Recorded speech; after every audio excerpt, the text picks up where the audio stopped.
Doctor साहिबा, मेरे पहले से 3 बच्चे हैं और अभी मैं पेट से हूँ। मेरा 7वां महीना चल रहा है और मेरे पति है कि मानते नहीं हैं। कहते हैं जब तक लड़का नहीं होगा तब तक बच्चे पैदा करने पड़ेंगे तुझे। ये है कि जिद पकड़ के बैठे हैं कि इन्हें लड़का ही चाहिए, लड़का ही चाहिए। मैंने इन्हें बहुत समझाया लेकिन ये मेरी बात नहीं मान रहे, इसीलिए मैं इन्हें आपके पास लेकर आई हूँ। प्लीज आप इनको समझाइए ना कि अब मेरे शरीर में इतनी जान नहीं बची है कि मैं और बच्चे पैदा कर सकूं। झूठी, तूने मुझसे झूठ बोला कि तेरे पेट में दर्द है।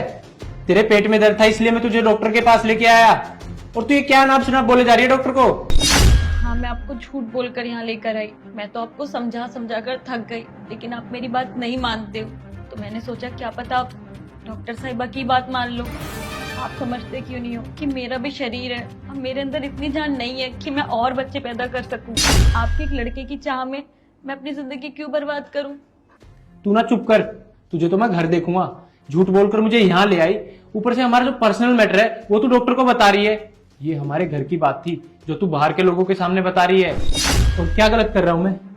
कुछ मेरी भी इच्छा है कि मुझे लड़का चाहिए। लोगों के ताने सुन सुन के मर गया हूं मैं कि 3-3 बेटियां। कल को कारोबार संभालने वाला भी तो कोई चाहिए।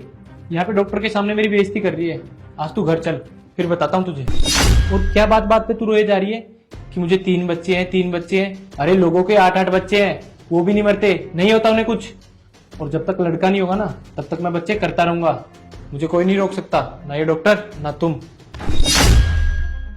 और जिस दिन हमें लड़का हो जाएगा मैं बच्चे पैदा करना बंद कर दूंगा, लेकिन तब तक मुझे लड़का चाहिए तो मतलब चाहिए। ये आप कैसी बातें कर रहे हो? लड़का और लड़की पैदा करना मेरे हाथ में नहीं है, ये तो भगवान की देन है।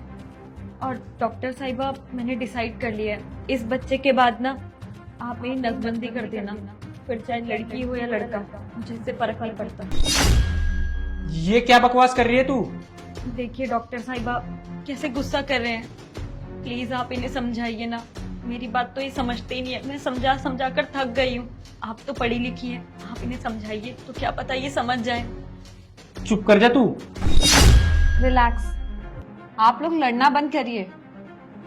और मिस्टर सौरभ, आपकी वाइफ नहीं चाहती कि वो तीसरा या चौथा बच्चा करे, तो आप क्यों जबरदस्ती कर रहे हैं अपनी वाइफ के साथ? आपको मालूम है ये टोटली इलीगल है। अपनी वाइफ को बच्चे के लिए जबरदस्ती करना ये इलीगल है, समझे आप? और ऐसे आप अपनी वाइफ को फोर्स नहीं कर सकते हैं। देखिए डॉक्टर साहिबा, मैं आपकी बहुत इज्जत करता हूँ, लेकिन ये मेरी बीवी है और मैं इससे चाहे 3 बच्चे करवाऊँ या 5, आप कोई नहीं होती बीच में बोलने वाली। और मुझे कोई शौक नहीं है कि मैं बच्चे पैदा करता रहूँ। मुझे बस अपना लड़का मिल जाए, मैं बच्चे पैदा करना छोड़ दूँगा। देखिए मिस्टर सौरभ, आप बार बार अपनी वाइफ को फोर्स करके ना बहुत गलत कर रहे हैं उनके साथ। लड़का या लड़की होना उनके हाथ में नहीं है, ना ही बायोलॉजिकली, ना ही प्रैक्टिकली, और ना ही आपके हाथ में। ये तो बस किस्मत का खेल है, जो ऊपर वाले से मिला है उसको स्वीकार कर लीजिए। इस तरीके से आप अपनी वाइफ को बार बार फोर्स करेंगे, इससे कुछ नहीं, सिर्फ और सिर्फ उनकी सेहत खराब होगी। तू क्या इनकी बकवास सुन रही है? चल यहाँ से। अरे मिस्टर सौरभ, आप मेरी बात तो सुनिए। अरे कमाल के लोग हैं। आजकल के जमाने में भी ऐसे लोग एग्जिस्ट करते हैं जो एक लड़का पाने के चक्कर में अपनी बीवी के साथ जबरदस्ती करे जा रहे हैं, उसे फोर्स कर रहे हैं। पता नहीं क्या हो गया, पढ़े लिखे होने के बावजूद भी इतनी छोटी सोच रखते हैं। और उनकी वाइफ भी, उनके ऊपर इतना अत्याचार हो रहा है, लेकिन वो है कि कोई भी एक्शन लेने के लिए तैयार नहीं है। अरे उनको पुलिस के पास जाना चाहिए, वहां पे रिपोर्ट लिखवानी चाहिए कि उनके साथ कितना गलत हो रहा है। गलती ना सारी की सारी उनकी वाइफ की है।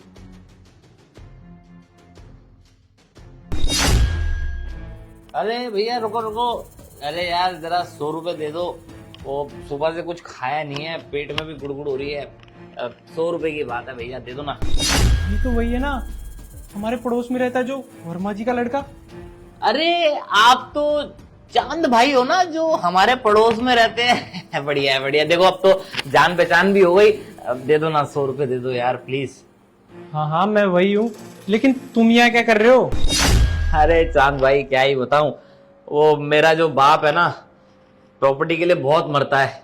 मैंने प्रॉपर्टी में से कुछ हिस्सा ही बेच दिया था अपने काम के लिए, क्योंकि मुझे अपना बिजनेस स्टार्ट करना था।